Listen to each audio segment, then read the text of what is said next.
नमस्कार दर्शकों, मैं हूं नाविका कुमार और आप जुड़ रहे हैं मेरे साथ सवाल पब्लिक का शो पर। बहस लगातार चल रही है। India versus Bharat. विपक्ष ने इंडिया नाम क्यों रखा? नाम रखने पर शिकायत दर्ज भी हो गई है। राहुल विपक्ष के पीएम फेस हैं या ममता बनर्जी? राहुल नहीं तो कौन? तो क्या केजरीवाल पीएम फेस होंगे?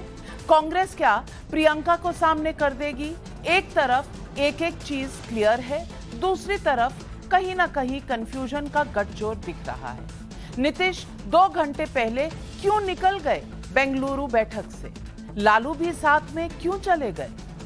मेले का उद्घाटन जरूरी था नीतीश जी के लिए या 2024 के ऊपर जो महाबैठक हो रही थी वो?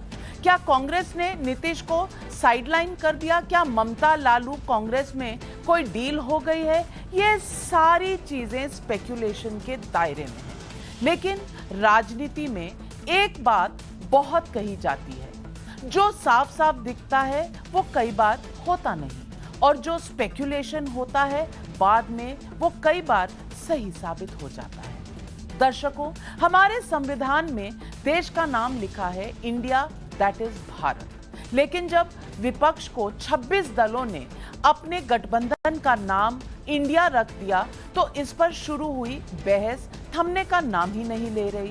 सवाल एक उठकर आ रहा है, क्या कोई राजनीतिक इकाई स्वयं देश के बराबर हो सकती है या उस जैसा आभास करा सकती है? दूसरा सवाल जो पैदा होता है वो, इंडिया गठबंधन जीता तब तो ठीक, लेकिन हार गया तो क्या विपक्ष ये कहेगा कि इंडिया दैट इज भारत हार गया? और लोग क्या कहेंगे? इंडिया लूजेस, भारत हार गया। ये जनता के लिए कितना मुश्किल फैसला है। क्या यही मुश्किल फैसला जनता के सामने विपक्ष रखना चाह रहा है? तीसरा सवाल जो उठता है, विपक्ष अक्सर कहता था कि मोदी प्रधानमंत्री है, भारत नहीं, कि उनका विरोध नहीं हो सकता। तो क्या इंडिया नाम की आड़ में बीजेपी से विपक्ष के विरोध का लोकतांत्रिक अधिकार छीनने की कोशिश हो रही है? एक चौथा सवाल भी उठता है, अंग्रेजों ने ईस्ट इंडिया कंपनी बनाकर भारत को गुलाम बनाया था, उनके नाम में भी इंडिया था। फिर विपक्ष का नाम इंडिया होने भर से इंडिया दैट इज भारत की हितों को रिप्रेजेंट करने की गारंटी कैसे मिल सकती है? विपक्षी गठबंधन का नाम इंडिया रखने को लेकर यह बहस आज जितनी बाहर हो रही है, सूत्रों के मुताबिक कल बेंगलुरु में विपक्ष की बैठक में भी हुई थी। मसलन सीपीएम के महासचिव सीताराम येचुरी वर्सेस इंडिया यानी विक्ट्री, वी फॉर इंडिया यानी विक्ट्री फॉर इंडिया नाम के समर्थक थे। कल की प्रेस कॉन्फ्रेंस में शामिल हुए बिना बिहार के मुख्यमंत्री नीतीश कुमार रवाना हो गए तो गठबंधन के नाम को लेकर उनकी नाराजगी का भी दावा हुआ। हालांकि आज नीतीश कुमार से जब ये पूछा गया कि आप इंडिया नाम को लेकर नाराज हुए तो उनका जवाब था कि बीजेपी को क्या पता कि हम नाराज हैं या नहीं। अरे भाई, सवाल पूछा था, सवाल का जवाब दे देते, लेकिन सवाल के बदले सवाल मिल गया। बहरहाल, अब जब विपक्ष के गठबंधन का नाम इंडिया हो ही गया तो सवाल पब्लिक का है कि विपक्ष किस इंडिया की बात कर रहा है।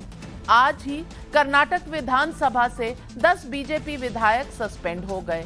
ये सस्पेंशन बेंगलुरु की विपक्षी बैठक में किसी न किसी राज्य की मशीनरी के इस्तेमाल को लेकर हंगामे के बाद हुआ।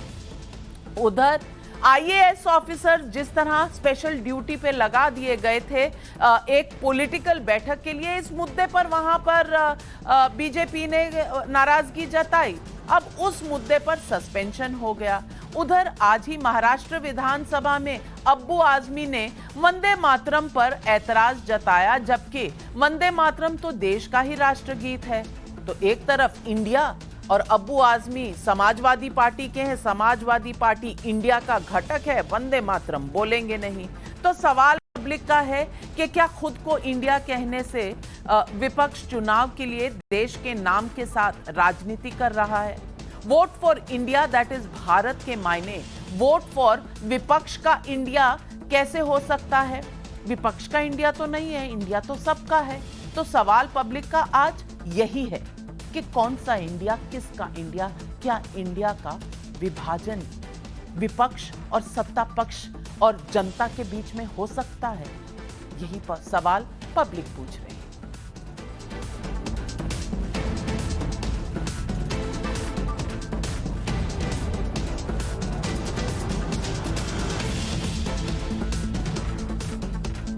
सवाल पब्लिक का आज उठ रहा है कि विपक्ष पर चुनावी फायदे के लिए देश का नाम भुनाने की कोशिश का आरोप कितना दमदार है। सवाल नंबर 2, राष्ट्रगीत वंदे मातरम का विरोध और कर्नाटक में बीजेपी विधायकों के निलंबन के बाद क्या विपक्ष आइडिया ऑफ इंडिया के साथ होने का दावा कर रहा है? सवाल नंबर 3, नाराजगी से नीतीश के इनकार के बावजूद क्या विपक्ष के इंडिया गठबंधन में सब कुछ ठीक ठाक है? सवाल नंबर 4, विपक्ष का पीएम फेस कौन है? कांग्रेस के साथ ममता, केजरीवाल क्यों मौन? यही है आज सवाल पब्लिक का। और इन सवालों के जवाब देने के लिए आज हमारे साथ जुड़ रहे हैं बीजेपी के सांसद और राष्ट्रीय प्रवक्ता सुधांशु त्रिवेदी जी। अब्दुल खलीक सांसद हैं कांग्रेस के, हमारे साथ आज जुड़ रहे हैं। राजीव रंजन जी प्रवक्ता हैं जेडीयू के, वो भी हमारे साथ हैं। अजीज खान साहब प्रवक्ता हैं समाजवादी पार्टी के, और रिजू दत्ता जी प्रवक्ता हैं तृणमूल कांग्रेस के। आप सबका स्वागत है। और मैं आपसे अब्दुल खलीक जी पूछना चाहती हूँ, ये इंडिया किसका? इंडिया का क्या आप कहीं ना कहीं राइट्स फिक्स कर रहे हैं कि ये विपक्ष का इंडिया है? अगर विपक्ष इंडिया ले जाएगा तो जनता के पास कौन सा इंडिया रहेगा, बीजेपी के पास कौन सा इंडिया रहेगा? ये इंडिया का नाम, इस पर क्या अंदर विरोध है? और देश में तो अब कंप्लेंट्स भी आने लग गई हैं, ये इंडिया नाम ही क्यों?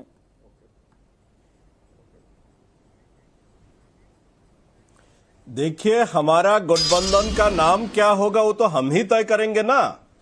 ये अगर नविका कुमार या भारतीय जनता पार्टी तय करेगा कि हमारा गठबंधन का नाम क्या होगा? जब देश खतरा में है, देश को जब बचाना है, देश को जनता को जब बचाना है, जब ये भारतीय जनता पार्टी और सरकार सब कुछ अदानी को दे रहा है, उस टाइम भारत को बचाना, भारत का जो परसेप्शन, भारत का जो आइडिया, इसको बचाना, भारत के जो यूनियन, इसको बचाना जरूरी था। और इसलिए हम लोग ये गठबंधन का नाम इंडिया दिया है। इसमें क्या इतराज है?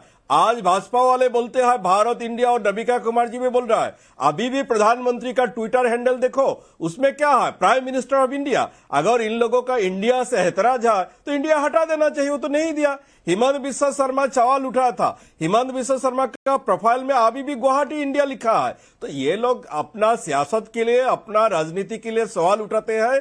देखो, भारत और इंडिया, जब कोई हमारा कॉन्स्टिट्यूशन का, हमारा संविधान का आर्टिकल 1 पढ़ेगा, उसमें लिखा भारत और इंडिया सेम है, जो एक यूनियन ऑफ स्टेट्स है। तो ये सवाल, ये हमारा गठबंधन का नाम क्या होगा, ये सवाल उठाना ठीक नहीं है। और तो पहला बात है बीजेपी, सुधांशु जी बहुत ही अनुभवी राजनीतिक है, वो अभी डिफेंस देगा पता अलग है, लेकिन बीजेपी पहला दिन ही डर गया, हमारा पटना समिट के बाद ही डर गया। इसलिए हम लोग जिस दिन 26 पार्टी बैठा था, ये लोग 38 पार्टी शुरू कर दिया। अरे बीजेपी इतना बोलते हैं हम लोग इतना ताकतवर है, हम लोग इतना पावरफुल है, हम लोग इतना स्ट्रांग है, तो ये छोटे मोटे पार्टी का लेने का क्या जरूरत है? ये 2014 या 19 में ये सारे पार्टी नहीं था। ये लोग डर गया, ये लोग घबरा गया, ये लोग का ये एहसास आ गया नहीं चुनाव जीत रहा है, इसीलिए जो पार्टी का नाम कभी नहीं सुना वो सारे पार्टी को लेके अभी गठबंधन शुरू कर दिया।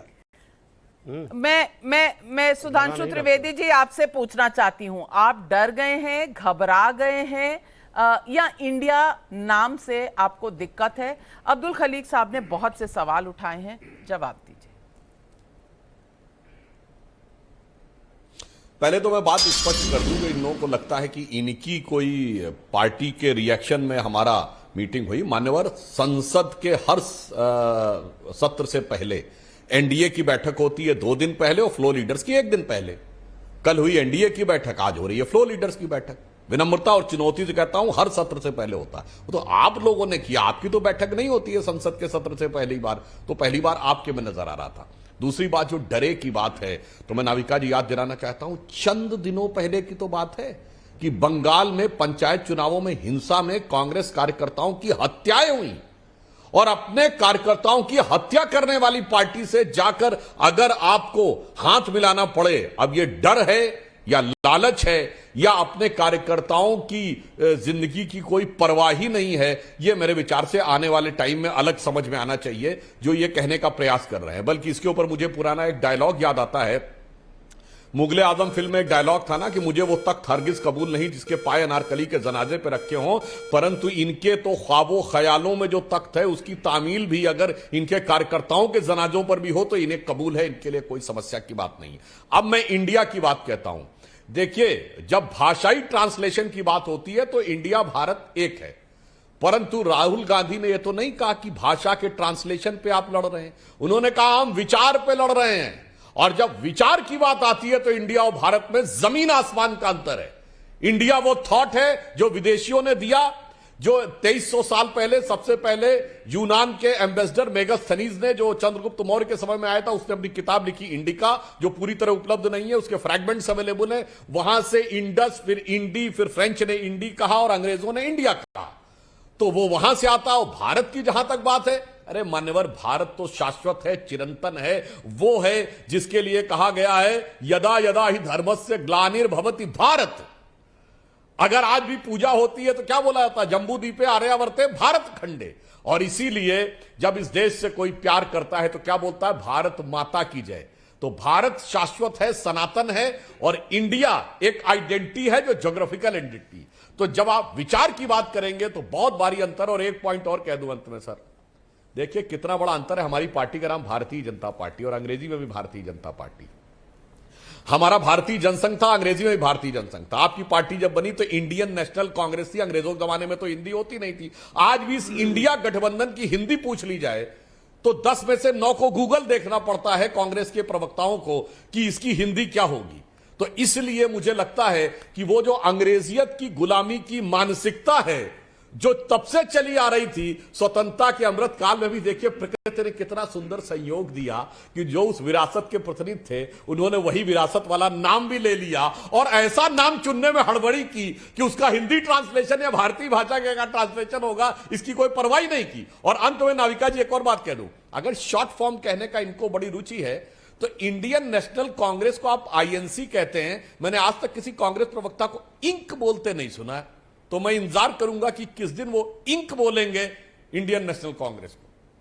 चलिए, ये तो हुई भारत और इंडिया की बात, भारत वर्सेस इंडिया की बात, ईस्ट इंडिया कंपनी वर्सेस नए आजाद और नए स्वतंत्र भारत की बात। लेकिन तृणमूल कांग्रेस के प्रवक्ता रिजू दत्ता जी से मैं पूछना चाहती हूं। रिजू दत्ता जी, एक बात बताइए, कल निकले वहां से दोस्ती करके, एक दूसरे की हाथ में हाथ डाल के, और आज बृंदा कराट जी ने कहा कि बंगाल में हमारा कोई भी एक दूसरे के साथ मेल नहीं होगा।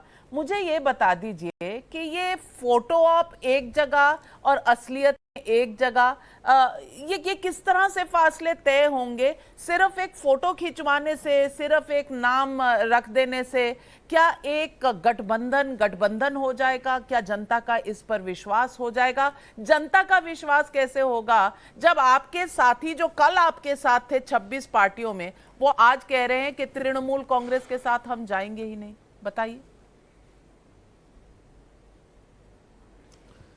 नाविका जी, आपके बृंदा कराट जी पे जो सवाल आपने उठाया उससे पहले मैं थोड़ा सुधांशु जी को तो एक दो जवाब दे देना चाहता हूँ।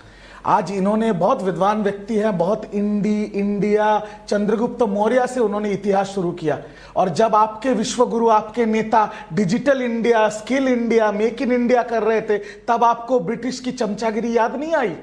बात यह है नाविका जी कि जब 26 पार्टी गठबंधन किया और जब उन्होंने नाम रखा इंडिया, तब से भाजपा और भाजपा के सारे नेता बौखला गए और मीडिया भी बौखला गई है। जो कहते थे एक अकेला सब पे भारी, आज उनको 38 बैसाखियों की जरूरत पड़ रही है सिर्फ खड़े होने के लिए, जिसमें 33 का लोकसभा में कोई मतलब एमपी तक नहीं है। तो ये है असलियत। और रहा बात वृंदा करात का, मैडम, पहले मीटिंग में हमारे साथ तो प्रफुल्ल पटेल भी थे, और पहले मीटिंग में अजीत पवार जी भी थे शरद पवार जी के साथ, जो बीजेपी के नजर में सबसे भ्रष्ट, सबसे करप्ट पार्टी है। आज वही तो बीजेपी के गोद में बैठ के महाराष्ट्र चला रहे। तो राजनीति में जो बीजेपी करती है वो मतलब रामलीला, और हम करें तो कैरेक्टर ढीला, ये गलत बात है। ये लोग देख रहा है और जनता भी देख रही है कि झूठ से पर्दा उठ गया है, बीजेपी के झूठ से पर्दा उठ गया है, नकाबें उतर गई हैं, और अभी इंडिया, दैट इज भारत, वो जीतेगा 2024। आप सवाल करते थे ना मोदी नहीं तो कौन, मैं जवाब देता हूं मोदी नहीं तो इंडिया। आप सवाल पूछते थे ना कॉमन मिनिमम प्रोग्राम क्या है, कॉमन मिनिमम प्रोग्राम इतना ही है, बीजेपी को हटाना है, देश को बचाना है। यह वोट 2024 की भाजपा वर्सेस देश के लोगों की है, जनहित में, देश की इकाई के हित में, देश की संस्कृति को बचाने के लिए, देश की संविधान को बचाने के हित की लड़ाई है, और इसमें देश की जनता वोट करेगी। अरे एक नाम से आप इतने बौखला गए तो आगे रुकिए, नाम की बात नहीं है रिजू दत्ता जी, ना तो आप वृंदा कराड़ जी के स्टेटमेंट का जवाब दे रहे हैं, ना आप बता रहे हैं कि 1 महीने पहले ममता दीदी कह रही थी कि राहुल गांधी के वजह से मोदी जी की टीआरपी बढ़ रही है। आज राहुल गांधी जी उनके फेवरेट हो गए। अपना तापमान आपका बदलता रहता है, मौसम बंगाल का रोज बदलता है, कभी धूप हो जाती है, कभी छांव हो जाती है, कभी बारिश हो जाती है, कभी गर्मी हो जाती है। अपना नहीं समझ आ रहा आपको, आप दूसरों पर उठा रहे होंगे। एक सेकंड नाविका जी, एक सेकंड जी, नाविका जी एक सेकंड, नाविका जी आप भले ही मेरे को सवाल करें, आप बड़े हैं, आपका शो है, आप कर सकते हैं, थोड़ा सा यही सवाल और इसी टॉपिक पे एक बार कॉन्ड्रेड संगमा के बारे में सुधांशु त्रिवेदी जी, ठीक है, मैं उनसे भी पूछूंगी और आप भी पूछते हैं, मैं उनसे भी पूछूंगी, पर आप तो जवाब दीजिए, वृंदा कराड़ पर भी दीजिए और राहुल गांधी और टीआरपी पर भी दे दूं।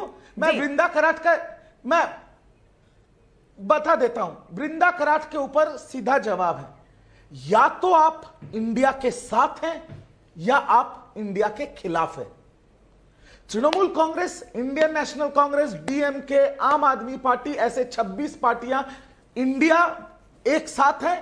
वृंदा कराड़ सीपीएम, वो एक अपनी पार्टी है, नेशनल पार्टी है, वो ये सोच ले कि वो इंडिया के साथ है कि इंडिया के खिलाफ है, सीधी बात है, उनका डिसीजन है, हमारा नहीं, हमें फर्क नहीं पड़ता है, हम सब एकजुट के लड़ेंगे भाजपा के खिलाफ। और दूसरी आपने कहा टीआरपी की बात, तो मैं इतना कह देता हूं, ये तो आपका बंगलुरु समिट हो गया, इसके बाद होगा मुंबई समिट, और मुंबई समिट में फिर टीआरपी का भी आएगा, प्रतिनिधित्व का भी नाम आएगा और सीट शेयरिंग भी आएगा। मैडम इसीलिए मैंने कहा ये ट्रेलर था, पिक्चर बाकी है। इनके बीपी शुगर तो बढ़ गया सिर्फ नाम से, बाद में देखिएगा सांस भी नहीं ले पाएंगे, बहुत टाइम बाकी है, 6 महीना बाकी है। सुधांशु जी जवाब दे दीजिए अगर आपको जवाब समझ में आया हो। वैसे जो एक दूसरे के खून के प्यासे रहे हों, अगर वो एक साथ में आ जाएं तो समझ लेना चाहिए किसका बीपी बढ़ रहा है और कौन घबरा रहा है। हाँ, यह बात मैं एक और बात कहना चाहता हूं, इन्होंने कहा इंडिया के साथ या इंडिया के खिलाफ। रिजू दत्ता जी, ये वही डायलॉग है जो बोला गया था, India is Indira and Indira is India, और वही बोलने वाले आज अपने गठबंधन को पूरा भारत कहने लगे। तब एक नेता के बराबर तौल दिया था, वो भी उस नेता के बराबर जिसको हाई कोर्ट ने चुनावी धांधली और भ्रष्टाचार के आरोप में दोषी सिद्ध कर दिया था और चुनाव लड़ने पे 6 साल का प्रतिबंध लगा दिया था इंदिरा गांधी जी के ऊपर, तब उसके बराबर पे तौल दिया था। आज कहने लगे इंडिया के खिलाफ और इंडिया के साथ। मैं बिल्कुल कह रहा हूं, स्टार्टअप इंडिया, स्किल इंडिया, ये सब भाषा, स्किल अंग्रेजी का शब्द, इंडिया अंग्रेजी का शब्द, स्टार्टअप अंग्रेजी का शब्द, यहां इंडिया अंग्रेजी शब्द, यहां तो भाषा है। पर जब राहुल गांधी कहते हैं विचार, तो आइडिया ऑफ इंडिया और आइडिया ऑफ भारत में जमीन आसमान का अंतर निकल के आता। और मैं एक और बात ऑन द लाइटर नोट कहना चाहता हूं, मैंने बचपन में अपने बुजुर्गों से सुना था, हम लोग तो बहुत बच्चे थे, कि जब इंदिरा गांधी जी चिकमंगलूर से चुनाव लड़ने गई थी तो इसी कांग्रेस ने साझा विपक्ष के नेताओं का मजाक उड़ाते हुए एक नारा दिया था, चिकमंगलूर चिकमंगलूर एक शेरनी 100 लंगूर। और आज मैं कहना चाहूंगा, ये बंगलूर एक शेर, और आगे मैं जनता के विवेक पे छोड़ता हूं। सबको दिखाई पड़ रहा है कि अपनी अपनी जान बचाने के लिए, अपना अपना परिवार बचाने के लिए, अपना अपना भ्रष्टाचार बचाने के लिए ये सारे आ गए। अगर ये कह रहे किसी पार्टी का सांसद नहीं, तो बताइए कम्युनिस्ट पार्टी के कितने सांसद हैं लोकसभा में, बताइए मान्यवर। और ऑल इंडिया क्या बात, वही तो मैं भी कहने बिल्ली शेर का खाल पहनने से बिल्ली सबको दिखाई पड़ रहा है। अरे सुनिए, फोटोग्राफी अच्छा आता है, फोटो अच्छे आते हैं, शेर नहीं बनते, बिल्ली रहता है, अब पूरे बैसाखियों की जरूरत नहीं पड़ती फिर। अरे सुनिए तो पूरी बात, हाँ बता रहा हूं, सुनिए। जानते क्या होता है? बोलिए ना सर। झुंड में वो लोग चलते हैं, शेर वो होता है जो अपना रास्ता खुद बनाता है। 22 साल पहले मोदी जी आए जब सीएम बन के, कितना अलग थलग करने की कोशिश की, पर गुजरात से शुरू होकर राज्य से लेकर ऐसे रास्ते आपने बनाए, 8 चीते मर गए। उनके साथ जन्मदिन में लाए थे ना शेर, सर, अपने टर्न नाइरोबी से शेर लाए थे ना जन्मदिन में, 8 मर गए। बीच में बात मत बोलिए। मान्यवर आपने अपने टर्न पे बोलिए, दर्शकों के लिए सही। By the way Riju Dutta ji, चीता आए थे, शेर नहीं आए थे। फैक्ट सही रखिएगा तो टीआरपी में नहीं फंसेंगे। चीता का नाम याद होना चाहिए हर चीज। हाँ, लेकिन अनफॉर्चुनेट है जो चीताओं की मतलब नाम याद रख के क्या फायदा, लाए थे। नहीं, इन्होंने जो बिल्डिंग कहा, सुनिए एक लाइन, नाविका जी एक लाइन पूरी कर जी सुधांशु जी। अरे भाई, बीच में डिस्टर्ब मत करिए, आपने कहा, आपकी बात का जवाब देता हूं। देखिए, जब हमारी सरकार आई तब से अब तक शेरों की भी संख्या भारत में बढ़ गई, और आप तो वो हैं जो संसद भवन के ऊपर भारत के राजकीय चिन्ह में लगे शेरों के बारे में न्यायालय चले गए थे कि शेर ज्यादा आक्रामक दिख रहे हैं। इनको शेर बिल्ली जैसे चाहिए थे, क्योंकि अब संसद में वो आके बैठा है जो वास्तविकता में शेर है, जिसको 22 साल से आप लोग रोकते रहे, और वो राष्ट्रीय से लेकर अंतरराष्ट्रीय स्तर तक कहां पहुंचा कि आज मैं विनम्रता से कह सकता हूं दुनिया में किसी की हैसियत नहीं है, इवन चाइना की भी हैसियत नहीं है। चलिए एक मिनट, रिजू दत्ता जी, संसद की अहमियत आप खत्म करना चाहें तो जरूर करें, लेकिन संसद की अहमियत जनता के दिमाग से मत निकालिए। आप तो कॉन्स्टिट्यूशन बचाने आए हैं, संविधान बचाने आए हैं, और प्रश्न चिन्ह लगा रहे हैं देश की संसद के ऊपर। अच्छी बात नहीं है। मैं राजीव रंजन जी आपसे पूछना चाहती हूँ, ये नीतीश जी की नाराजगी पर बड़ी चर्चाएं हो रही हैं। बंगलुरु से लेकर कश्मीर तक यही चर्चा है कि पहले क्यों निकल आए, बंगलुरु में नहीं बोले। चलिए, जल्दी में थे, बंगलुरु में नहीं बोल पाए तो कोई बात नहीं, पटना में उतरकर तभी बोल देते कि भाई क्या हुआ, कैसे। सबके चेहरे पर एंथुजियाज्म दिख रहा था, सब बड़े वहां पर खुश लग रहे हैं, कांग्रेस हो या तृणमूल हो। लेकिन नीतीश जी के चेहरे की रौनक कुछ बिगड़ी हुई नजर आ रही है। राजीव रंजन जी, माजरा क्या है? मैं 2 हिस्से में जवाब दूंगा। पहले मैं सुधांशु जी का जो भारत प्रेम है, मैं उस पर पहले कुछ कर देता हूं, फिर आपके सवाल का भी जवाब दूंगा, और काफ़ी बेबाकी के साथ दूंगा। देखिए, ये भारत बनाम इंडिया, भारत का संविधान तो इंडिया और भारत एक मानता है। अब इनकी परेशानी क्या है, न ये भारत के साथ थे और न ये इंडिया के साथ हैं। हिंदुस्तान की आज़ादी का एक महत्वपूर्ण पड़ाव है 1942 भारत छोड़ो आंदोलन के समय। ये ब्रिटिश हुकूमत की जिस तरह से चाटुकारिता करते हुए दिख रहे थे इनके पितृ, जो उस समय के पूर्ववर्ती संगठन के नेता थे, और देश के 3 राज्यों में, अविभाजित हिंदुस्तान के 3 राज्यों में मुस्लिम लीग के साथ इनकी सरकारें थी। और मैं दोहराऊंगा नहीं कि उन 3 राज्यों में 2 राज्यों में विभाजन का सबसे ज़्यादा मुश्किल जो दौर है वहाँ के लोगों को भुगतना पड़ा। नॉर्थ वेस्ट फ्रंटियर स्टेट और सिंध, बंगाल, इन 3 राज्यों में इनकी मुस्लिम लीग के साथ सरकार थी। तिरंगा, जिस तिरंगे को 24 करोड़ घरों में लगाने की अपील करते हैं। 46 में भाई, फैक्ट चेक कर लीजिए, सुन तो लीजिए। आपकी अब यही तो दिक्कत है सुधांशु जी, आप शालीन व्यक्ति जरूर हैं, लेकिन थोड़ा धैर्य रखिए। आपको सरकार, अरे आप गलत बोल गए, बस वो करेक्ट किया। आप गलत बता रहे हैं। आप देख लीजिए, एनडब्ल्यूएफपी में मुस्लिम लीग के साथ आपकी सरकार बनी है, आप उसको चेक कर लीजिए, आप फैक्ट को चेक कर लीजिए। मैं दावे के साथ कह रहा हूं, आप चेक कर लीजिए और देखिए। आप अपनी बारी पर बोलिएगा सुधांशु जी, सरकार है तो विनम्र भी होइए। अच्छा, मैं दर्शकों से कहता हूं चेक कर ले। मैं जानता हूं सरकार मेरी रिसर्च टीम चेक कर रही है, मेरी रिसर्च टीम चेक कर रही है। हम अभी इस पर आएंगे, लेकिन आप अपनी बात खत्म करिए राजीव जी। 1946 असेंबली में कांग्रेस, अब देखिए, अब सबसे पहली 1946 के पहले 1942 की बात मैं कह रहा हूं, 1946 की बात नहीं कह रहा हूं। मैं कह रहा हूं क्विट इंडिया मूवमेंट, भारत छोड़ो आंदोलन के समय आपकी सरकार मुस्लिम लीग के साथ थी। और अब मैं आपको एक बात बताना चाहता हूं, 24 करोड़ घरों में आप तिरंगा लहराने की बात तो हमारी सरकार कहां से आ गई? लेकिन 52 साल तिरंगे को आरएसएस मुख्यालय में जगह नहीं मिली। आपके आरएसएस मुख्यालय में जगह नहीं मिल पाई तिरंगे को लेकर। जो पाप आपने किया है इस देश की आजादी के समय, कांग्रेस के साथ नहीं रह करके ब्रिटिश हुकूमत के साथ आपने मिलकर एक आधिकारिक तौर पर प्रतिनिधि संगठन के तौर पर ब्रिटिश हुकूमत ने 2 संगठनों को मान्यता दी, एक आपकी हिंदू महासभा और दूसरा इंडियन राजीव मुस्लिम। रंजन जी, आप देश को इंडिपेंडेंट इंडिया की हिस्ट्री बता रहे हैं। मेरा तो आपसे सीधा सवाल है, आप 1942 से हिस्ट्री सुना रहे हैं, उसमें ये भूल गए कि उसमें से 23 साल आप बीजेपी के साथ थे, तब आपको उनका ये पूरा हिस्ट्री याद नहीं था। अब आप अलग हुए हैं 2 बार, लेकिन इतने सालों ये सवाल आपको पूछना ही चाहिए। हाँ, तो इतने सालों से थे, तब आपको दिक्कत नहीं हुई। ये दिक्कत आज इंडिया बन जाने के बाद आपको हो रही है, क्योंकि आप इस सवाल से भागना चाहते हैं कि नीतीश कुमार नाराज क्यों है।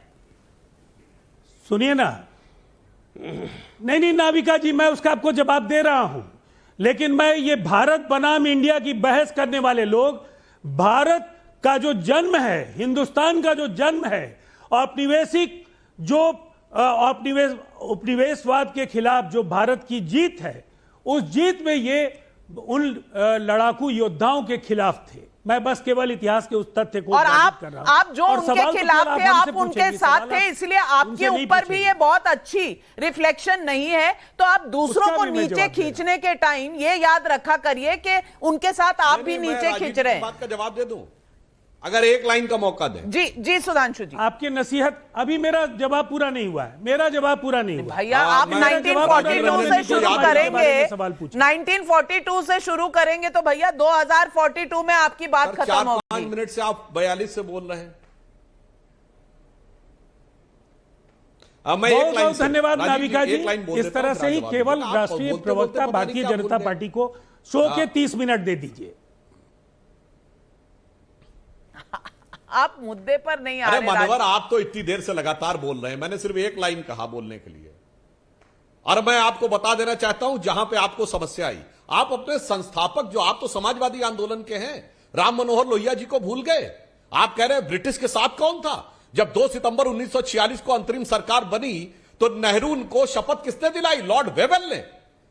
और किसकी शपथ दिलाई? क्वीन के प्रति निष्ठा की शपथ दिलाई। यूनियन जैक झंडे के नीचे। और राम मनोहर लोहिया जी को भी आमंत्रित किया गया था कि आप शामिल हो जाइए इस सरकार में। उन्होंने कहा मैं महारानी के प्रति निष्ठा की शपथ नहीं लूंगा। और आज उनके वंशज आकर कांग्रेस के साथ खड़े हो गए। अद्भुत है भाई, 46 से लेके क्या सत्ता की लाचारी ने, बेबसी ने क्या क्या करवा दिया कि इनके नेता ने कहा था। हमने ये प्रायश्चित तो किया कि भारत के स्वाधीनता संग्राम के शपथ लेने वाले, विरोध में रहने वाले लोगों से हमने पिंड छुड़ाया, के साथ खड़े हो गए। भारत के विरोध में काम करने वाले लोग, करोड़ों हिंदुस्तानियों, गुलाम हिंदुस्तानियों की लड़ाई लड़ने वाले कांग्रेस के खिलाफ जो लोग थे, उनसे हमने रिश्ता तोड़ लिया। ये अच्छी बात है।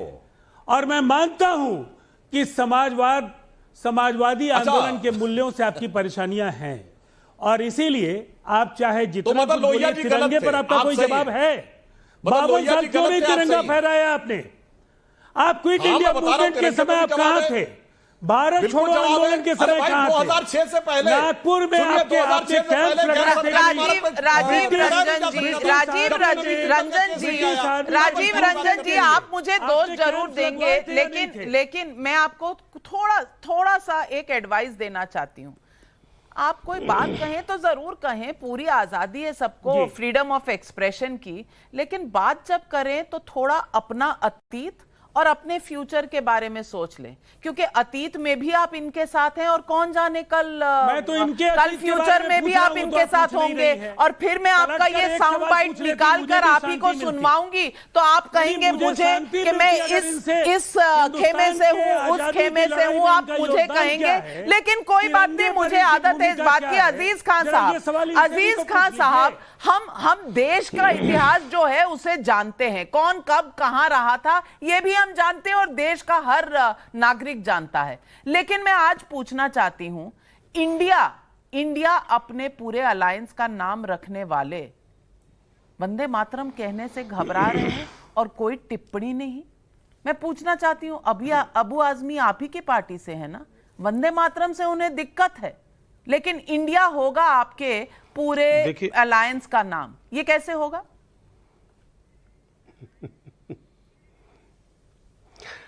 अब इंडिया से भी दिक्कत होने लगी। मैं सुधांशु जी को सुन रहा हूं लगातार इंडिया पे किस तरह कटाक्ष कर रहे हैं। सब इतनी नफरत, और मैं तो समझ रहा था कि ये सब आप लोग देशभक्त हैं जो ढिंढोरा पीट रहे थे। कहीं ना कहीं आज चेहरा आपका जो है बेनकाब हो गया। मैं कह रहा हूं कि इस पे मुझे कहीं ना कहीं कहने को मेरा मन करता है कि ये खासतौर से जो आप दिखावटीपन करते हैं कि दिलों में आग लबों पर गुलाब रखते हैं, यह खासतौर से बीजेपी के लोगों के लिए है। ये अपने चेहरे पर दोहरा नकाब रखते हैं। साहब देखिए, इनका नकाब देखिए, और मुझे लग रहा है कि किस तरह बेनकाब हो गए। आज साहब इंडिया पे कटाक्ष कर रहे हैं, ईस्ट इंडिया, पता नहीं कौन कौन इंडिया। अरे साहब, इंडिया ये हमारा है, हम इस मुल्क के वासी हैं और हमें फक्र है कि हम इंडिया के रहने वाले हैं, हम भारतीय हैं। और एक बात आप जान लीजिए, यही भारत, यही इंडिया बीजेपी को हराएगा, यही भारत भारतीय जनता पार्टी को हराएगा। एक बात पहले आप स्पष्ट हो जाए। दूसरी बात, अभी साहब तमाम लोगों ने जिक्र किया कि साहब इन्होंने स्किल इंडिया रखा, इन्होंने मेक इन इंडिया रखा, स्टार्टअप इंडिया, पता नहीं क्या क्या इंडिया। साहब इंडिया पे तो ये पता नहीं क्या क्या चीजें रख चुके हैं और किस किस तरीके से ये भाषण दे चुके हैं।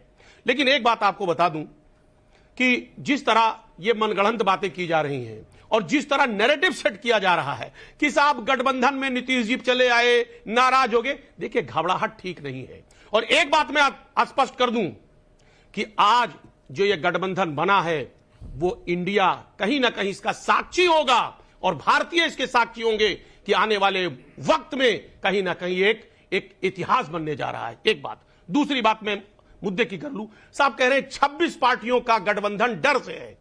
अरे हमारा डर से है तो आपका जो 38 पार्टियों से गठबंधन है, क्या डील है? वो डील बताइए ना, कौन कौन सी डील है। और आपने जिस तरह डील करके आपने 38 पार्टियों को एकजुट किया है, छोटी छोटी पार्टियों को, यकीन मानिए इस देश की जनता मूर्ख नहीं है। माननीय मोदी जी कह रहे साहब भ्रष्टाचारियों का कुनबा है। आप खुद बताएं ना, अभी हफ्ता भर नहीं हुआ है किस तरह भ्रष्टाचारी चिल्ला रहे थे, नारा दे रहे थे। 26,000 करोड़ रुपए आपने तो डिप्टी सीएम भी बना दिया, वित्त मंत्री भी बना दिया। अब मतलब कुछ बताने की जरूरत नहीं है। अभी थोड़े दिन पहले आप जानते हैं कि जिस तरह वहां दूसरे एक सज्जन को कैबिनेट में आपने लिया, यकीन मानिए देश नहीं भूलेगा। आप चाहे जितना नारा दें, मैं इतना कहना चाहूंगा कि सिर्फ ये आपका नारा है और खोखला नारा, अब ये देश बर्दाश्त करने वाला नहीं है।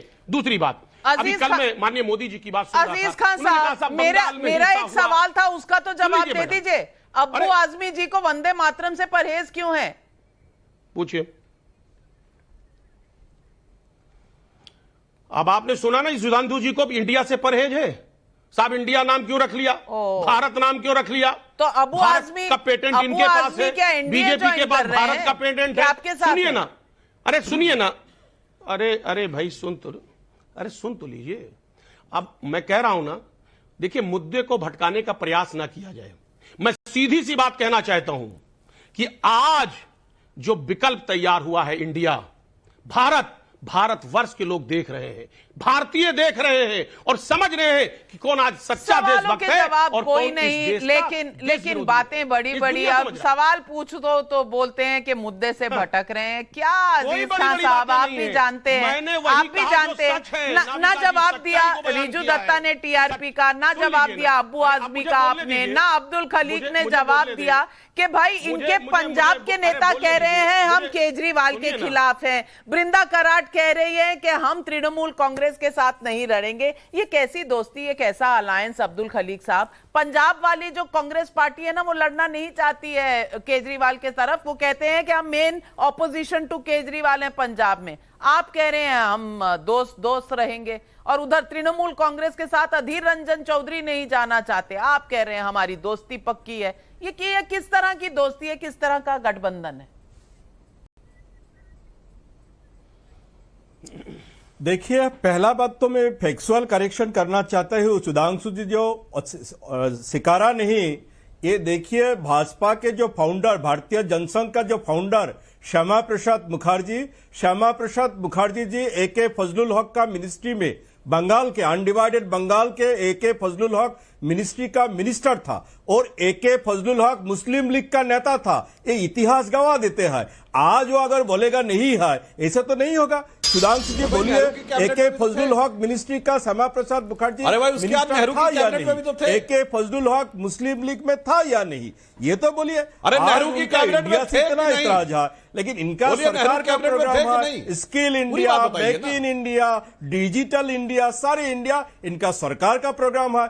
अब हम लोग जब इंडिया नाम दे दिया, इनको इंडिया नाम से ऐतराज हो गया। ये हम लोग को सवाल करते हैं हमारे कितना MP है। मैं सुधांशु जी जानना चाहता हूं, ये प्रहार जनशक्ति पार्टी, राष्ट्रीय समाज पक्ष, ये जनसुराज्य शक्ति party, Jana Sena party, Haryana Lokhit party, Bharat धर्म जनसेना, ये सारे पार्टी का कितना विधायक है, सांसद तो छोड़िए, कितना विधायक है वो तो बता दीजिए देश का लोग को। आप लोग हम लोग से इतना डर गया, हमारे गठबंधन से इतना डर गया, जो सारे पार्टी को कोई विधायक भी नहीं, वो पार्टी को आपके फ्रंट में ले आया। आप शेर अब्दुल खलीक साहब, चलिए बीजेपी आपसे डर गई है, लेकिन आप ये तो बताइए आप अपनी पार्टी का क्या करेंगे बंगाल में और पंजाब में? आप अपनी पार्टी का क्या करेंगे? ये सारे आप अपनी पार्टी का क्या करेंगे अब्दुल जी? सुभाष गिसिंग कभी खत्म हो गया। अब्दुल जी, आप अपनी पार्टी का क्या करेंगे? आज सुभाष गिसिंग का पार्टी को भी ये अलायंस में लेके आया। आज अब्दुल खलीक जी, मेरा सवाल तो सुनिए। ये जो है आज चिराग पासवान को कैसा बना दिया था? सवाल सुनना ही नहीं है, बस अपनी स्पीच देनी है, तो जनता के सवाल ले रही हूँ। दिविशा ठाकुर का मधुबनी बिहार से सवाल है, अगर कोई फ्लॉप ब्रांड अपने फोन का नाम बदलकर आईफोन रख ले तो क्या जनता उसको पसंद करेगी? क्या मार्केट में ये चल पाएगा? रिजू दत्ता जी जवाब दे दीजिए, जनता का सवाल है।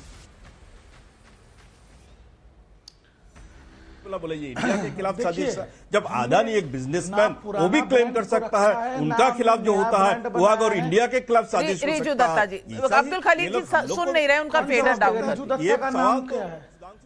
जी रिजू दत्ता जी, थैंक यू। मैं सिर्फ इतना कहना चाहता हूं कि ना हमने पुराने किसी को रीब्रांड किया है, ना कोई नया ब्रांड लॉन्च किया है। 26 पार्टियां एक साथ होके एक विचारधारा बनाया है, जिसका क्या नाम है विचारधारा? आया है इंडिया, और उसका एक फुल फॉर्म है जो आपको भी पता है। और विचारधारा यह है कि जो देश जैसे चल रहा है, ये देश ऐसे नहीं चल सकता, ये देश बर्बाद हो रहा है। तो देश को बचाने के लिए, इस देश की आप कह रहे हैं संविधान को बचाना है, संसद में आपको बोलने का मौका नहीं मिलता, और आज कर्नाटक में आपने 10 बीजेपी के MLA सस्पेंड कर दिया। क्या फर्क है आप में और उनमें? मैडम, अगर ऐसे ही बात आप करेंगे तो सारा रात निकल जाएगा। हम आपको तथ्य देंगे और आप हमको काउंटर देते जाएंगे। बीजेपी कहां कहां किस किस सदन में ऐसे हंगामे किए। आप थोड़ा काला कानून भूल गए? हमारे नेता डेरेक ओब्रायन को मार्शल्स कंधे पे उठा के बाहर सेंट्रल हॉल में फेंक दिया था जब काले कानून लागू हुआ था। 700 किसानों की बलि चढ़ गई, उसके बाद लेना पड़ा ना वापस। मैं तो नहीं मानती, ज्ञान देंगे। मैं तो आप ही की बात कह रही हूं कि आपने कहा था इससे संविधान खतरे में पड़ गया है। मैं अब आपसे पूछ रही हूं, आप संविधान को खतरे में क्यों डाल रहे हैं? ये भी तो सवाल पूछा जाएगा आपसे, जवाब तो देना पड़ेगा। हम बिल्कुल नहीं डाल रहे हैं। अगर कोई गलत करेगा तो गलत होगा। अच्छा, गलत करेगा तो गलत होगा। सुधांशु जी, आप लोग गलत करते हैं, आपको उसका खामियाजा भुगतना पड़ता है। ये लोग कभी गलत नहीं करते, फिर भी खामियाजा भुगतते हैं। नाविका जी, आपसे रिक्वेस्ट करके 10 सेकंड ले रहा हूं जी। आज हम ये तर्क कर रहे हैं इंडिया के ऊपर। अभी मैं जब आपके चैनल में बैठा हूं, ट्विटर पे एक चीज वायरल हो गया है कि मणिपुर में 2 बच्चियों को, 2 लड़कियों को कुकी कम्युनिटी के उनके वस्त्र उतार के उनको रास्ते पे घसीट के किसी खेत में ले जाके उनके साथ मतलब बलात्कार हुआ है। और आज भी हमारे देश के प्रधानमंत्री चुप है। स्मृति ईरानी जी राहुल गांधी को रोज गालियां दे रहे हैं, पर इस पे चुप हैं। क्या हम इस पे थोड़ा बात करेंगे कि इंडिया को बचाएंगे कि नहीं बचाएंगे? बोल दीजिए। सुधांशु जी, मणिपुर की ये घटना बता रहे हैं, बहुत खेद है और इस पर आप टिप्पणी दें। और साथ में जोधपुर के ऊपर भी, वहां पे भी एक बहुत बड़ी बुरी घटना हुई है। राहुल गांधी ने कुछ नहीं कहा है, ममता दीदी ने भी नहीं, पर सुधांशु जी जवाब दें। मैं कहना चाहता हूं, देखिए, जिस आप घटना की बात बता रहे हैं उसका हमें डिटेल नहीं पता। हुआ है तो बहुत दुखद दुर्भाग्यपूर्ण है, सरकार उस पर संवेदनशील है। पर रिजू दत्ता जी, आपकी संवेदनशीलता आप लोगों की, ये सो कॉल्ड INDIA इंडिया के गठबंधन की संवेदनशीलता मणिपुर पे। याद है जब मणिपुर के चुनाव परिणाम आए तो खड़गे जी क्या बोले थे? तो छोटा राज्य है, वहां पे कोई अगर हो गया तो उससे कोई फर्क नहीं पड़ता हार जीत से। ये आपके मन में सम्मान था मणिपुर के लिए, और मणिपुर के अंदर जो स्थिति है वो कोई भारत के इतिहास में पहली बार नहीं हुई है। महीनों महीनों ब्लॉकेड रहा है, arm force special power act महीनों तक लागू रहा है, और नॉर्थ ईस्ट में क्या क्या हुआ है वो सारे विषय छोड़िए। तो इसलिए मैं कहना चाहता हूं कि हमारी सरकार तो इतनी संवेदनशील थी कि जिस समय कर्नाटक का चुनाव चल रहा था तो गृह मंत्री जी छोड़ के गए थे। अरे भाई, बोला था कि नहीं खड़गे जी ने कि मणिपुर तो छोटा राज्य है, अरे माफी मांगिए उसके लिए भाई, ताली तब बहुत अच्छी बात है, बोलिए, बहुत अच्छी बात है। हमने तो कभी नहीं दो कहा बच्चियों के कि साथ कोई ये कांड होता है, आप बोल रहे हैं मणिपुर में ये वारदात पहली बार नहीं है। वाह वाह, कहाँ का प्रधानमंत्री अमेरिका में जाके मिसेस बाइडेन को हीरे की अंगूठी दे रहे हैं, और उनके देश में दो बच्चियों को घसीट के बलात्कार किया जाता है रोड पे, और आप बोल रहे हैं मणिपुर में ऐसी घटना बहुत होती है। अरे भाई, आपके राज्य में आप संसद में बैठते हैं, आपके राज्य में आपकी पार्टी के लोगों ने एक दूसरे को काट दिया, आपके राज्य में अभी 50 लोग हिंसा में मारे गए और भाषण दे रहे हैं दूसरों के ऊपर। अरे भाई, अपना तो जवाब दो, खुद भी आप दूसरों को नसीहत। अरे आप चिल्लाइए ना, बताइए ना, ये नकली आप हाई कोर्ट के लोगों को आपके यहाँ रिजू दत्ता जी और सुधांशु जी, मैं कहूंगी कि मणिपुर की हालत अगर चिंताजनक है तो चिंताजनक पंचायत चुनाव बंगाल में भी था। दोनों मुद्दों पर देश शर्मसार हुआ। लेकिन आज मैं कुछ सवाल पब्लिक के और भी उठाना चाहती हूं। पीयूष करम्बलेकर का बिलासपुर से सवाल है, गठबंधन का नाम इंडिया तो ठीक है, पर विपक्ष का नेता कौन होगा? उसे मिस्टर इंडिया क्यों बना रखा है? और राकेश गुलियानी का दिल्ली से सवाल है, तो अब जब राहुल गांधी विदेश में जाकर जैसे बयान देते हैं, वो कहेंगे इंडिया में लोकतंत्र नहीं है? सवाल पूछ रहे हैं लोग। आशीष कुमार गोयल का जयपुर से सवाल है, कांग्रेस को आखिर यूपीए का नाम मिटाने की नौबत क्यों आई? क्या गठबंधन का नाम इंडिया रखने से दलों के बीच की दूरी खत्म हो जाएगी? एसके टिक्कू का जम्मू से सवाल है, अगर कल कोई राजनीतिक दल या गठबंधन अपना नाम भारत रख लेगा तो क्या होगा? क्या इस तरह से देश के नाम का इस्तेमाल करने की इजाजत होनी चाहिए? मनोज सिंह का महाराजगंज यूपी से सवाल है, क्या एनडीए से डर लगता है कि विपक्ष खुद को इंडिया बोलने लगा है? और अंजनी कुमार शर्मा का इंदौर से सवाल है, कांग्रेस पार्टी बताए पहले गांधी सरनेम ले लिया, फिर राष्ट्रीय ध्वज के रंग अपनी पार्टी के झंडे में लगा लिए, अब इंडिया नाम भी ले लिया, सब अपने पास रख लेंगे तो हमारे पास क्या रहेगा? सुरेंद्रनाथ मिश्रा का भिलाई छत्तीसगढ़ से सवाल है, आज का आखिरी सवाल, विपक्ष बताए कि अगर ये हार गए तो जीतेगा कौन और क्या इंडिया हार जाएगा? ये सबसे बड़ा सवाल है। क्या कभी कोई इस देश में कह सकेगा कि इंडिया हारा? इंडिया जीते तो सब कह सकेंगे, लेकिन इंडिया हारा।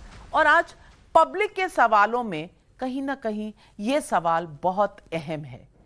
हर किसी को हक है इंडिया अपना देश, भारत अपना देश बनाने का, लेकिन इंडिया को हराना किसी के बस में नहीं है।